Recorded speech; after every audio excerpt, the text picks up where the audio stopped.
Здравствуйте, галерея Хейс. Спасибо за интересные вопросы.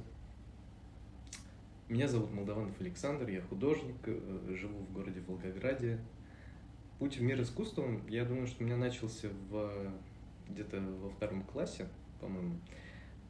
Я тогда во время летних каникул начал лепить глиняные фигурки. Они были маленькие, я выходил на остановку их продавать, и тогда я понял, что можно получать удовольствие не только от создания чего-то, но и от общения с людьми, которым это нравится. Я общался с покупателями и получал от этого не меньше удовольствия, и я думаю, что вот это чувство, оно меня не отпускало и в конечном счете привело к живописи. Я думаю, искусство – это способ человека познать себя через обращение к глубоким каким-то слоям подсознания, которые начинают работать, когда человек взаимодействует с искусством. И, наверное, это работа не только с личными глубинами души, но и с коллективным, подсознательным, потому что искусство – это отражение культурного слоя актуального.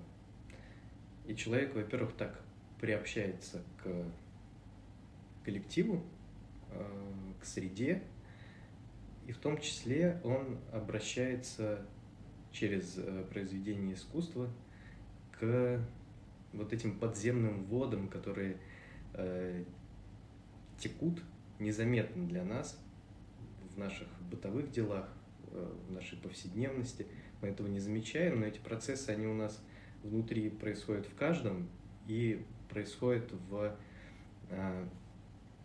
в глубинах человечества. Вот искусство – это ключ, с помощью которого мы можем к этим слоям обратиться. Способ исследовать эти глубины. Я бы очень хотел остановиться на каком-то одном стиле, на каком-то одном направлении, в нем работать, но я понимаю, что мне постоянно нужно держать рецепторы свежими. Когда делаю серию работ, в какой-то момент наступает время, когда я понимаю, что следующая картина будет фабричным каким-то штампом. Она лишится своей стихийности, своей свежести, своей вот этой спонтанной энергии. И в этот момент как раз появляется какая-нибудь новая идея, которая связана с совершенно другим стилем, с другим направлением. Я это подхватываю и перехожу в какую-то другую технику, другой стиль. По-другому, наверное, просто не получается. Идеи, они не рождаются, я не знаю, идей у меня постоянно огромное количество, и просто я из всего вот этого облака идей, которые постоянно вокруг меня, я выбираю то, что в данный момент ближе, то, что в данный момент отражает мое внутреннее состояние.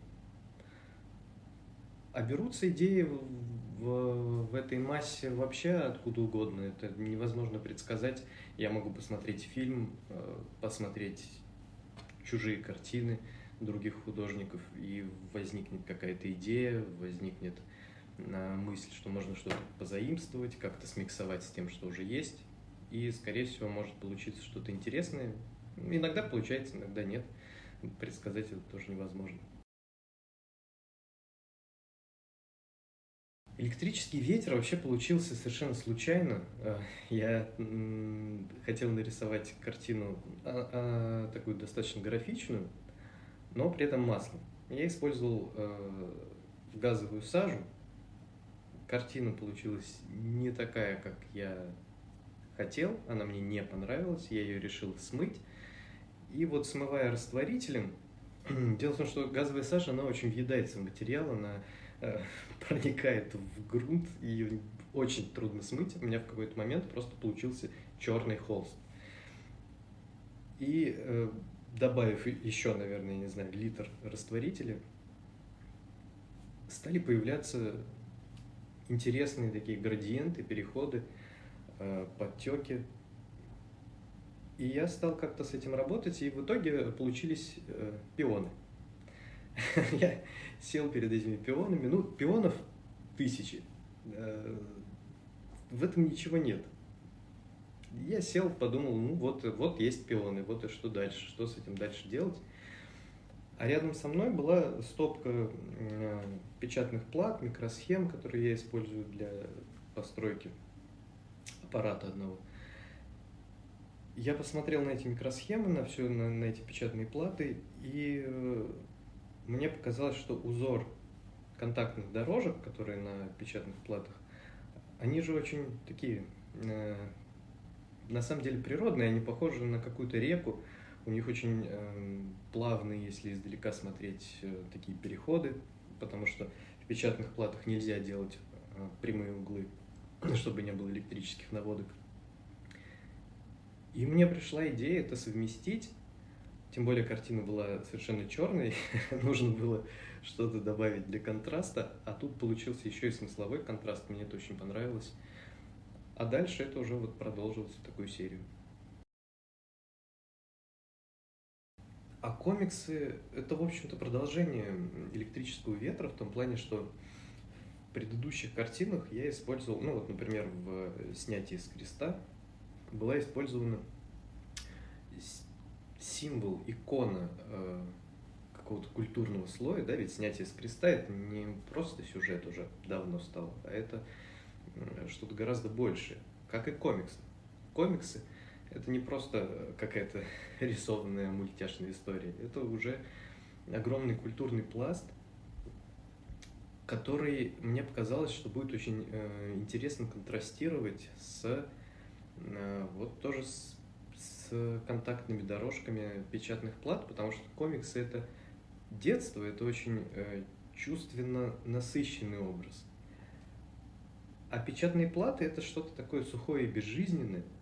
И мне показалось, что если вот совместить два этих явления, то получится что-то любопытное. Почему комар? Мне кажется, комар — это наиболее точный образ того, что я хочу получить от картины, что меня удовлетворяет в картине и вообще в искусстве. Комар — это достаточно безопасное насекомое, но мы не можем его игнорировать, во-первых. А во-вторых, после его укуса мы какое-то время ощущаем зуд, то есть он не проходит бесследно. И вот мне кажется, что взаимодействие с произведением искусства, оно должно происходить приблизительно так же, как взаимодействие с комаром. Картина должна как-то задевать, что-то поддевать в нас внутри.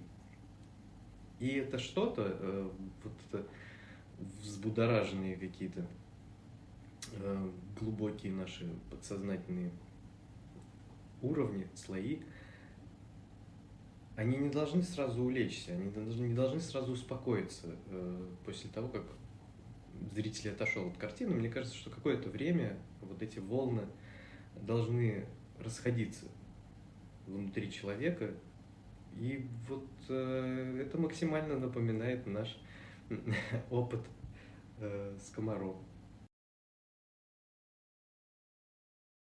Ну, тема войны вообще пропитывает всю мою жизнь, потому что я живу в городе Волгограде, который известен по Второй мировой войне. И в этой связи у нас весь город уставлен памятниками, посвященными войне, улицы названы фамилиями командующих и так далее. В общем, война — это то, что, вопреки моему желанию, сопровождает всю мою жизнь в Волгограде, хотя я очень люблю этот город, но вот это то, что мне не очень нравится в нем.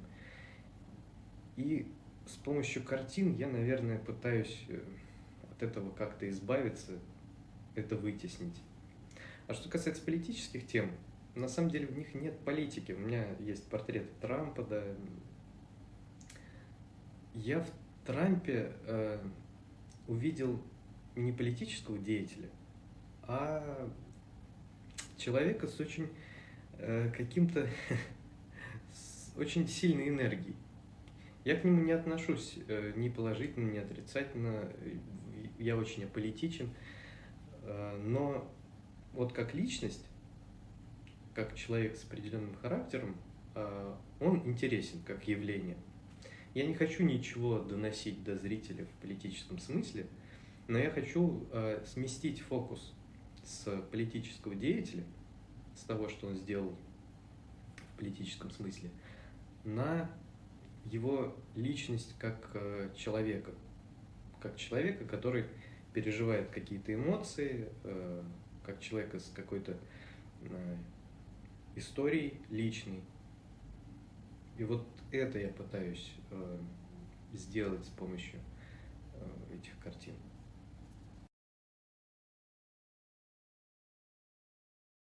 Я думаю, что образование математика-программиста мне очень помогает в моей деятельности. Вот, например, сейчас в данный момент в студии у меня работает установка, которую я собрал сам по полимеризации и оксидированию льняного масла. Я уже давно не покупаю льняное масло в художественных магазинах, я его сам приготавливаю, и я его могу подготовить до того состояния, которое мне нужно. Конечно, без образования программиста я бы не смог собрать этот аппарат. Ну и кроме этого, я уже сделал всю аппаратную часть, и сейчас работаю над программной частью робота, который будет рисовать со мной, с которым мы будем в соавторстве. Я думаю, что к Новому году я закончу программную часть, это будет искусственный интеллект, с которым вместе мы будем рисовать. Мне кажется, что должно получиться что-то любопытное.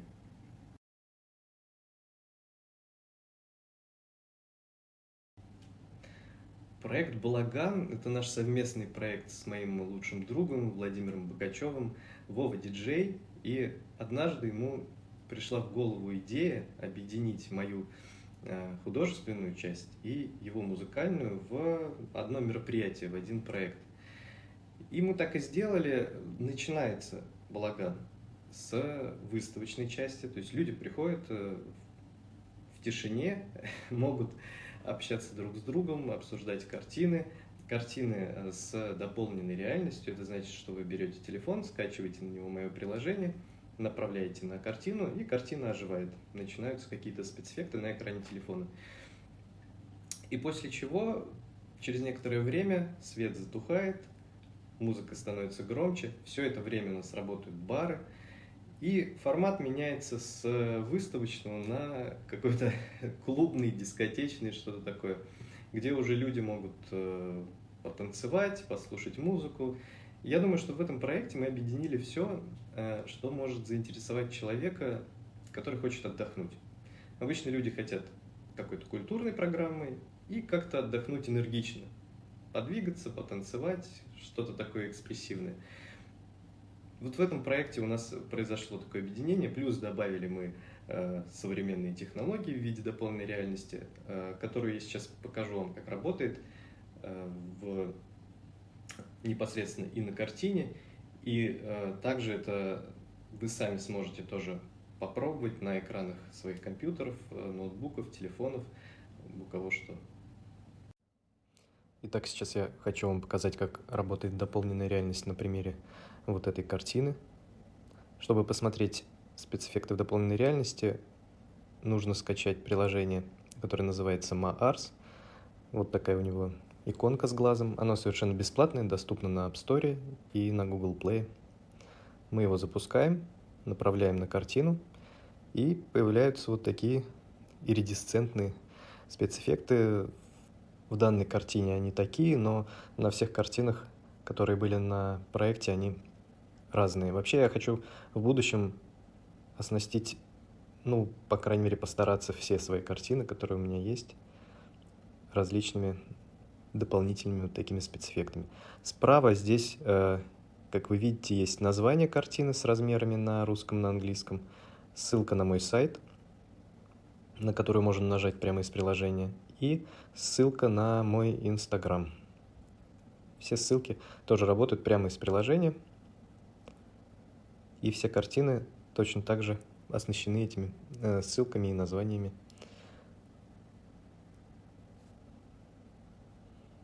Вот так это выглядит на экране моего телефона. А сейчас я хочу вам показать, как это можно посмотреть, не имея физически картину в наличии, с помощью фотографий моих картин, либо на странице моего Инстаграма, либо с помощью фотографий картин на моем сайте. Сайт moldovanov.com. Вот так это работает на экране планшета.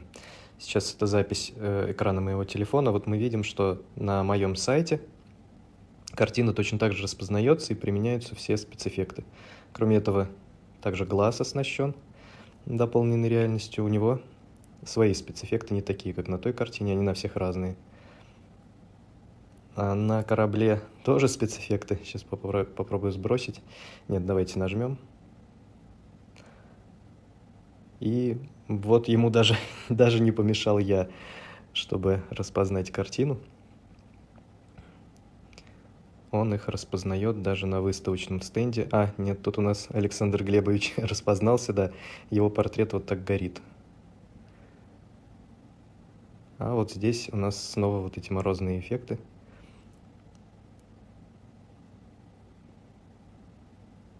Вот здесь лучше всего будет видно. Немного двигается фон, облака и замерзающий эффект. То есть таким образом вы можете посмотреть все эти спецэффекты самостоятельно с помощью фотографий картин на моем сайте и с помощью приложения MaArs. Оно бесплатное, в нем нет никакой рекламы, поэтому ничто не помешает просмотру. Я думаю, что любая картина, она отражает те жизненные обстоятельства, в которых ее человек создавал. Это не какие-то эзотерические вещи, а просто жизненные обстоятельства влияют напрямую на то, как человек положит мазок, проведет линию. Все это будет зависеть от того, что он в этот момент чувствует, в каком состоянии художник находится в этот момент. И любая картина является таким вот историческим артефактом, отражающим какой-то определенный период жизни. Я, например, могу взять любую картину и вспомнить, что я чувствовал и о чем я думал, когда проводил эту линию или накладывал этот мазок. То есть это такие вещи, которые присутствуют в каждой картине, в любой. Да, действительно, у меня большая часть портретов это портреты, в которых очень небольшая часть лица человека нарисована детально, а все остальное это что-то абстрактное. Я думаю, что абстракция это ведь материализация нашего иррационального, нашей стихийной части. А в человеке, на мой взгляд, иррациональное составляет процентов 80, наверное, то, что мы считаем разумной своей частью, волевой, то, чем мы считаем, что мы управляем, это, наверное, очень небольшая часть, и именно такая часть и присутствует в картинах. У меня в большинстве картин, вот как, например, на этом портрете, только глаз. Глаз и все остальное – это абстракция. И здесь глаз как раз символизирует вот эту часть разумную, ту часть, которую мы можем контролировать. Все остальное это стихия, потому что когда ты делаешь абстракцию, ты также не управляешь материалом, как ляжет краска, как она потечет, как она поведет себя, когда высохнет. Потому что, например, масляная живопись, если это написано пастозно, эти мазки они потом как-то сморщатся, они по-своему себя поведут, этот материал будет менять форму, и на это повлиять художник, ну, может, конечно, но минимально. Спрогнозировать это невозможно, и вот эта часть, это символ вот этой нашей, хочется сказать, темной стороны, ну, темной в кавычках, той стороны, про которую мы очень мало знаем и которую на которую мы не можем влиять. Мои картины были представлены и в Италии, и в России, и на выставке Арт-Раша, которая проходила в Москве, было очень много иностранцев, и я там все время присутствовал, я мог видеть, как люди реагируют на картины, и для меня было большим удивлением то, что, в общем-то, независимо от происхождения, люди реагируют одинаково. Культурный слой, он объединяет людей любого происхождения. Искусство, оно объединяет. Поэтому я не заметил никакой разницы между восприятием русских, итальянцев, британцев.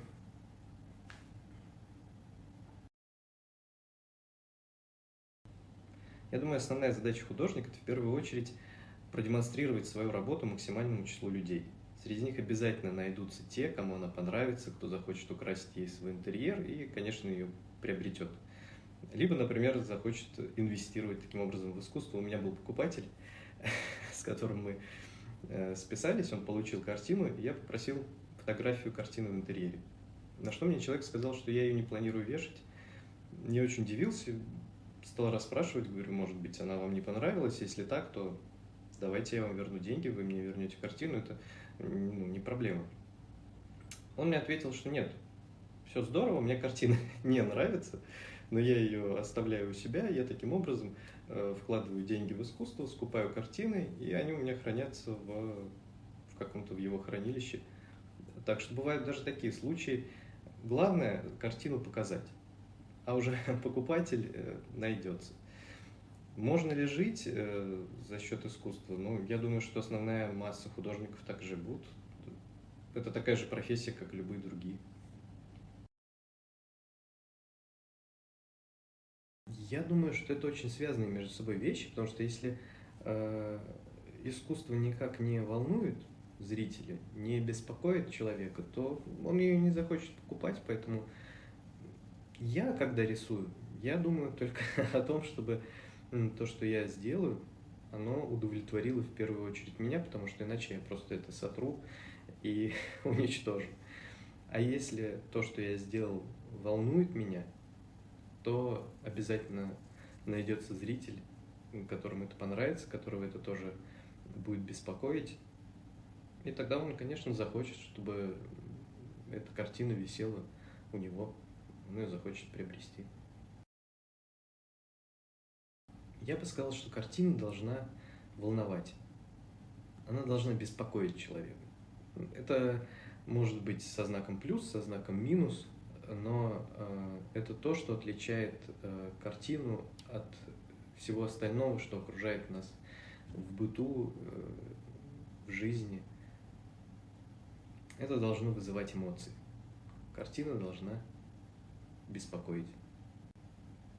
Спасибо, Хейс Галлери, за интересные вопросы. До свидания.